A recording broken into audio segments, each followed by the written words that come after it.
The highly anticipated Enhanced Olympics were yesterday, and I'm not gonna lie, it was a complete hilarious disaster. Only one world record was broken all night, and it was by a guy who already had the second fastest time in the 50 free. It was the last event of the night, 6 hours in, and I'm not even convinced that he touched the line when they stopped the clock, but that's just me. This also happens to be the same race that James Magnussen was in, the main attraction of this entire thing. They call him the Missile, and he very famously promised to juice to the gills and break the world record. I'll come on board as their first athlete. I'll juice to the gills and I'll break it within 6 months. Oh! People posted his transformation all over Twitter. You could see his back from the front. Everyone thought that he was going to swim like David Hasselhoff in the SpongeBob movie. And then he finished last, and it was glossed over. He finished last in his other swim as well. It's like he wasn't even there. What's even crazier about this whole thing is that there were athletes there that weren't on steroids, and all of them won their events. Hunter Armstrong won the 50-meter backstroke as the only natural athlete in the entire field. Fred Curley and Tristan Evelyn won the 100-meter dash as the only non-enhanced track sprinters. And look at the money these girls won. Shakoria Wallace ran a 13.3, which is at best a JV high school time, and she walked away with 20 grand,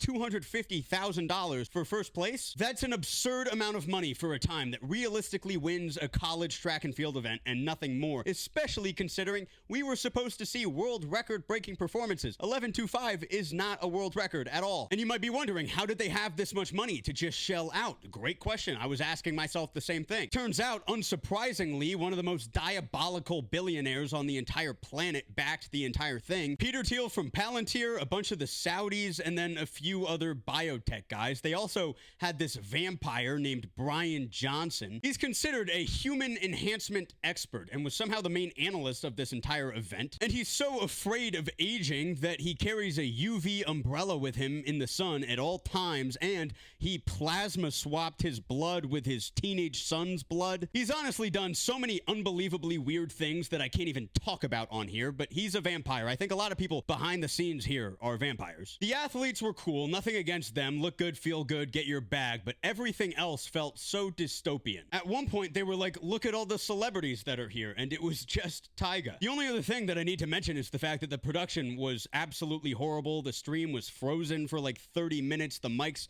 didn't work. The camera angles were horrible. Like, to me, this was basically the Morbius of sporting events, a complete flop. I doubt we ever see it again.